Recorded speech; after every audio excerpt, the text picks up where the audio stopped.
2 जून 2025 की शाम 5:09 पर पाकिस्तान के इस्लामाबाद में सेक्टर G13 के सीसीटीवी कैमरे में कैद होती है एक परछाई। एक ऐसा शख्स जो कुछ मिनट पहले ही ऐसा गुनाह कर चुका था जिसने न सिर्फ पाकिस्तान को बल्कि इंटरनेशनल मीडिया को भी हिला कर रख दिया। जिस लड़की को टारगेट किया गया था वो कोई आम लड़की नहीं थी। सना यूसुफ, उम्र सिर्फ 17 साल, एक फेमस सोशल मीडिया इन्फ्लुएंसर जिसकी लाखों में फॉलोअर्स थे। उस दिन शाम को सना अपने घर पर अकेली नहीं थी। कुछ ही देर पहले उसकी माँ पास की मार्केट में सामान लेने निकली थी। मार्केट नज़दीक थी, इसीलिए मेन गेट को लॉक नहीं किया गया। और बस इसी मौके की तलाश में एक शख्स जो पिछले 3 से 4 घंटे से घर के पास की झाड़ियों में घात लगाए बैठा था, आखिरकार हरकत में आ गया। जैसे ही उसने देखा कि माँ घर से जा चुकी है, वो फौरन मेन गेट के अंदर घुस गया। घर के अंदर उस वक्त सना के साथ थी उसकी फूफी यानी लतीफ़ा सा। जैसे ही वो शख्स अंदर दाखिल हुआ, उसने सना की फूफी से पूछा, सना कहाँ है? फूफी ने सोचा कोई दोस्त होगा। उसे सीढ़ियों की ओर इशारा करते हुए जवाब दिया, ऊपर कमरे में है। उस लड़के की उम्र ज़्यादा नहीं थी, इसीलिए फूफी ने शक नहीं हुआ। उन्हें लगा शायद वो सना का कोई क्लासमेट या सोशल फ्रेंड हो। वो लड़का जैसे ही सीढ़ियाँ चढ़ता है, ऊपर जाकर सना की आवाज़ देता है, सना बाहर आओ। कुछ मिनट भी नहीं बीतते कि दोनों के बीच झगड़ा शुरू हो जाता है।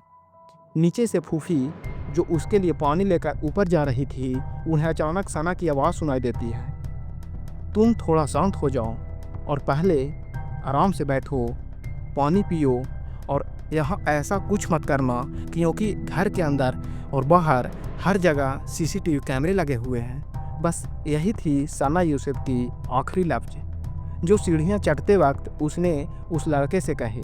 और फिर कुछ ही सेकंड बाद 2 गोलियों की आवाज़ गूंजती है। भागकर जब सना की फूफी उसके कमरे में पहुंचती है तो सामने का मंजर रूह कँपा देने वाला था। सना खून से लथपथ ज़मीन पर तड़प रही थी और वहाँ लड़का फर्श पर पड़ा सना का फ़ोन उठा रहा था। फूफी को देखकर उस लड़के ने पिस्तौल उस पर तान दी, उन्हें डराया और वहाँ से भाग निकला। सीसीटीवी कैमरे में उसका ये पूरा भागना कैद हो चुका था। उसने सना की छाती में बेहद करीब से 2 गोलियां मारी थी। शोर सुनकर आसपास के लोग वहाँ पहुँचे। कुछ ही मिनट में सना की माँ भी घर आ गई। मंजर देखकर उसका दिल काँप उठा। सना को फौरन अस्पताल ले जाया गया, लेकिन तब तक देर हो चुकी थी। 17 साल की मासूम बच्ची मौत के आगोश में समा चुकी थी। अब सवाल ये है, आखिर ऐसी क्या दुश्मनी थी सना यूसुफ से जिसके चलते एक लड़का उसके ही घर में घुसकर उसे मार देता है। Welcome to the show, my name is Abhishek and you are watching the case of Sana Yusuf. लेकिन इस केस की शुरुआत करने से पहले मैं आपको एक बात साफ कर दूं। जैसे हर बड़े केस होते हैं, इस केस को लेकर भी इंटरनेट पर अफवाहों की बाजार गर्म है। फेक न्यूज़, झूठी कहानियाँ और मनगढ़ंत थ्योरीज। इसीलिए बिना वेरिफिकेशन के कुछ ही मत मानिए और गलत जानकारी को मत फैलाइए। उसके टिकटॉक पर 8 लाख से ज़्यादा और इंस्टाग्राम पर 56 लाख से ज़्यादा फॉलोअर्स थे। सना यूसुफ एक ऐसा नाम जो स्किन केयर से लेकर फूड ब्लॉग्स, म्यूजिक से लेकर प्रमोशनल वीडियो तक हर चीज़ में माहिर थी। उसकी ऑडियंस ज़्यादातर पाकिस्तानी थी और इसीलिए उसका सोशल मीडिया इन्फ्लुएंस बहुत स्ट्रांग था। पाकिस्तान की डिजिटल स्पेस में उसे राइजिंग स्टार कहा जाता था और नेचर से थी खुश मिजाज, हंसमुख और वो बोलती थी, यार तुम्हें पता है तुम अकेले क्यों हो? क्योंकि तुम्हें कोई डिजर्व ही नहीं करता। सना के पिताजी सैयद असूफ हसन चित्राल की एक गवर्नमेंट ऑफिसर हैं और वही उसका होम टाउन भी है। उसकी माँ फरजाना यूसुफ एक होम मेकर होने के साथ साथ अपनी बेटी की सोशल मीडिया भी मैनेज करती थी। सना का सपना था डॉक्टर बनने का। 2024 में उसने 12th कंप्लीट कर लिया था। उसकी एक छोटा भाई भी है, उम्र सिर्फ 15 साल। वो उस दिन यानी उस ट्रैजिक दिन अपने पापा के साथ चित्राल में था। ज़िंदगी में सब कुछ एकदम परफेक्ट चल रहा था, लेकिन करीब 1 साल पहले सना के इंस्टाग्राम पर एक मैसेज आता है और वहीं से इस कहानी की असली शुरुआत होती है। मैसेज भेजने वाला था 21 साल का उमर हयात। अब उमर हयात और सना यूसुफ के बीच क्या कनेक्शन था, उसे समझने से पहले थोड़ा जान लेते हैं उमर हयात का बैकग्राउंड। उमर अपने पिता की चौथी शादी से हुआ सबसे छोटा बेटा था। उसकी माँ 2 साल पहले ही गुजर गई थी। पिता एक रिटायर्ड गवर्नमेंट एम्प्लॉय थे जिन्हें पेंशन मिलती थी और उसी से उमर का खर्च चलता था। उमर कोई काम धंधा नहीं करता था, दिन भर बस इधर उधर घूमता रहता। उसे दिखावे वाली ज़िंदगी जीने की आदत थी। यही वजह थी कि जब उसके पापा हाल में ही एक छोटा प्लॉट बेचा था तो उस पैसों से उसने अपने लिए एक आईफोन खरीदा था। इतना ही नहीं, वो लड़कियों को टिकटॉक कोलैब के बहाने बुलाता। कार तो किराए की होती थी, पैसे उधार के होते थे, वीडियो दिखावा होता था और बैकग्राउंड में जो बंगलों और लग्जरी गाड़ियाँ दिखती थी वो किसी और की होती थी। पाकिस्तान के फैसलाबाद ज़िले के जरानवाला में रहने वाला उमर खुद को प्रॉपर्टी टाइकून कहता था। असल में उसका हर एक वीडियो एक झूठ पर खड़ा होता था। वो पॉश एरिया में जाकर शूट करता ताकि लगे कि उसी का घर है, लेकिन सच्चाई उससे कोसों दूर थी। वो जो दिखा रहा था वो सिर्फ एक फ्रेम था। उसका पूरा सोशल मीडिया प्रोफाइल नकली था और उसका नेचर इतना गिरा हुआ था कि मोहल्ले वाले तक उसे परेशान रहते थे। उमर इंस्टाग्राम पर पेड कोलैब, फ़ोटोशूट और म्यूजिक वीडियो के नाम पर लड़कियों को अप्रोच करता और ऐसे ही एक दिन उसकी नज़र पड़ी पाकिस्तान की फेमस इन्फ्लुएंसर सना यूसुफ पर। अब सना कोई आम सोशल मीडिया इन्फ्लुएंसर नहीं थी, लाखों फॉलोअर्स थी उसके। और उमर जानता था कि सना को बाकी लड़कियों की तरह अप्रोच नहीं कर सकता, इसीलिए उसने नया पैतरा बनाया। ब्रांड डील के नाम पर उसने सना को मैसेज किया। टेक्स्ट में शरीफ बनने का नाटक करना आसान होता है और उसने वही किया। उमर ने खुद का एक बड़े घर से आने वाला इन्फ्लुएंसर बताया, बातों की और बातों बात में बातचीत को फ्रेंडली बना लिया। उसकी प्रोफाइल वो भी उधारी के कपड़े और किराए की कारों से बनी हुई थी। सना के लिए सब नया नहीं था। ब्रांड डील्स के मैसेज आना एक आम बात थी। उसने भी बात की सीरियसली नहीं लिया, लेकिन एक प्रोफाइल के तहत कुछ जवाब ज़रूर दिए। बस इतनी सी बात में उमर ने मान लिया कि सना भी उसे मिलने आएगी।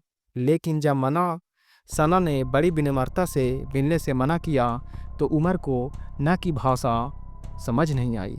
अब वो बार बार मिलने की जिद करने लगा, बहाने बनाने लगा। एक दिन उसने फिर लिखा, मेरे पास एक ऐसा ब्रांड ऑफर्स है जो आपको पसंद आएंगे, मैं मिलना चाहता हूँ। और सना बोलती है, भाई मैं नहीं मिल सकती, मैं बहुत बिजी रहती हूँ।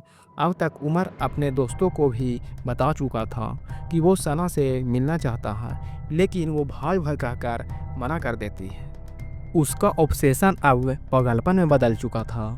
सना इस हरकत को समझ चुकी थी, लेकिन फिर भी उमर दिन में कई बार ऑडियो कॉल करता, मैसेज करता और सिर्फ एक ही बात पूछता, मिलो।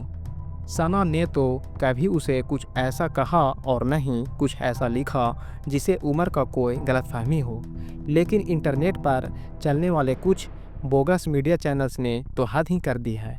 उमर को इसके कजिन तक बता दिया, जबकि सच्चाई ये थी सना और उमर में कोई रिश्ता नहीं था। सना एक स्ट्रॉन्ग और बेबाक लड़की थी। उसने घर पर भी ये बता दिया था कि एक लड़का बार बार परेशान कर रहा है। एक फेमस इन्फ्लुएंसर के लिए ऐसे डीएम्स और मैसेज कोई खास बात नहीं थी, इसीलिए उसने उमर का इग्नोर करता बेहतर समझा। लेकिन शायद यही एक चूक हो गई। शायद बातों बातों में उमर को ये पता चल गया कि सना का घर कहाँ है और सोशल मीडिया की दुनिया में हर पोस्ट, हर वीडियो एक हिंट होती है। उमर ने सना से जुड़ी हर जानकारी धीरे धीरे मिलते जा रही थी और नतीजा 29 मई 2025 सना यूसुफ का बर्थडे था।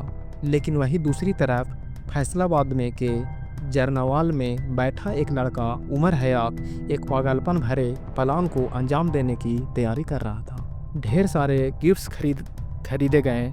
इस्लामाबाद के पिंड से एक फॉर्च्यूनर कार किराए पर ले गई और फिर 332 किलोमीटर की सफ़र तय कर उमर सना के घर के बाहर जा पहुंचा और सामने उमर को खड़ा देखा।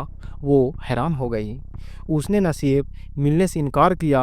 बल्कि परिवार से कहकर उसे घर के बाहर से ही लौटा दिया। बस यही था वो पल जहाँ पर टॉक्सिक मेल ईगो पूरी तरह से चकनाचूर हो गई। उसे लगा वो लड़की की हिम्मत कैसे हुई मना करने की, वो होती कौन है जो मुझे मिलने से मना कर रही है। और फिर जब उसी रात सना ने अपने बर्थडे सेलिब्रेशन की वीडियो इंस्टाग्राम पर पोस्ट की जिससे वो मुस्कुरा रही थी, केक काट रही थी, तो उमर के भीतर का जहर और भी उबलने लगा। उसे लगने लगा मैं गिफ्ट्स लेकर गया, रेंटेड कार लेकर आया और इसने मुझे बेइज्जत कर दिया। अब पार्टी मना रही है। 2 जून 2025 को उमर इस्लामाबाद में ही था और दोपहर से ही वो सना के घर के आसपास बहराने लगा। उसी मौके की तलाश थी, शायद गेट खुले या सना बाहर निकले। घंटे इंतजार के बाद मौका मिल गया।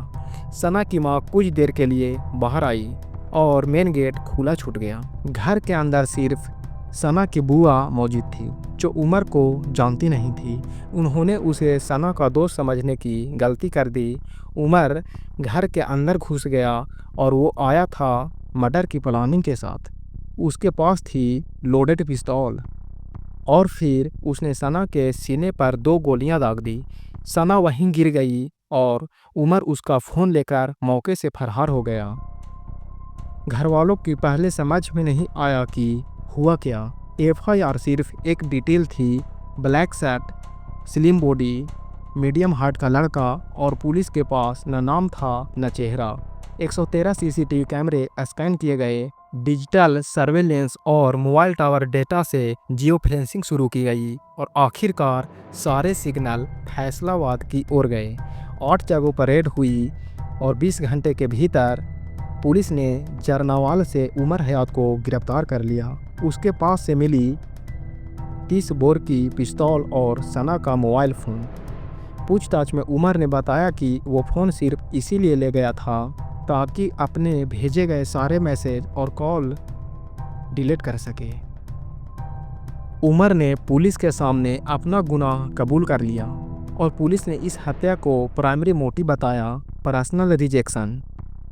सनक, समाज और सिस्टम ये सब सिर्फ पाकिस्तान की नहीं बल्कि इंटरनेशनल मीडिया का भी सुर्खियां में आ गया। लेकिन शर्म की बात यह रही कि पाकिस्तान के ही कई लोग उमर की हरकत को सही ठहराने लगे।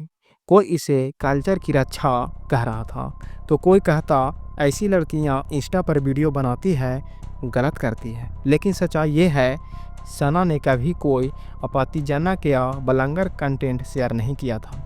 तो फिर इतनी नफरत क्यों? क्योंकि हमारे समाज में एक हिस्से में अभी भी महिलाओं की आज़ादी को बर्दाश्त करने की हिम्मत नहीं है और इस सोच को बढ़ावा देता है टॉक्सिक एंटरटेनमेंट। कहानी जो सिर्फ मर्डर की नहीं मानसिकता की है। पाकिस्तानी टीवी सीरियल्स और ड्रामा में ऐसे एक नहीं दर्जनों किरदार हैं जो लड़की को ना कहने पर ज़बरदस्ती हिंसा और ब्लैकमेल करते हैं और स्क्रीन पर इसे इश्क कहा जाता है। जहां मेल किरदार अपनी जीत के लिए किसी भी हद तक जाते हैं और दर्शक ताली बजाते हैं, लेकिन यही जहर रियल लाइफ में उमर जैसे लड़कों को जन्म देता है। एक ज़रूरी बैकअप कॉल, एक्टर हो, राइटर हो, डायरेक्टर हो, ये सिर्फ इंटरटेन्स नहीं होते, ये साइलेंट एजुकेटर्स होते हैं। इनकी बनाई कहानियाँ लोगों की सोच को आकार देती हैं। सना यूसुफ अब इस दुनिया में नहीं है, लेकिन उसकी कहानी एक बैकअप कॉल है हमारे लिए, सिस्टम के लिए और समाज के लिए। अब वक्त है कि हम सिर्फ सज़ा की मांग न करें बल्कि ऐसी सोच को जड़ से ख़त्म करने की कोशिश करें। तो दोस्तों, ये वीडियो आपको क्या सोचने पर मजबूर किया? कमेंट बॉक्स में अपनी राय ज़रूर दें और इसी तरह का कहानी आपको पसंद है तो इस चैनल को सब्सक्राइब करना नहीं भूलें। मिलते हैं नेक्स्ट वीडियो में। धन्यवाद।